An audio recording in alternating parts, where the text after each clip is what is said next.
Sindoor part 2 Pak తీరుపై ఆధారపడి ఉంటుందని కేంద్ర మంత్రి రాజ్నాథ్ సింగ్ కీలక వ్యాఖ్యలు చేశారు. ఆపరేషన్ సింధూర్ ఇంకా ముగియలేదని తెలిపారు. కేవలం తాత్కాలికంగానే నిలిపివేశామని చెప్పారు.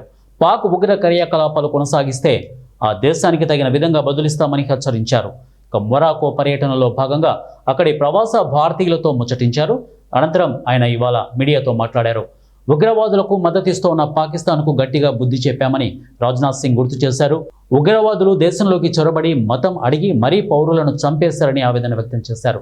మతం చూసి వారిని మట్టుబెట్టలేదు, వారు చేసిన పనులు చూసి చంపేశామని స్పష్టం చేశారు.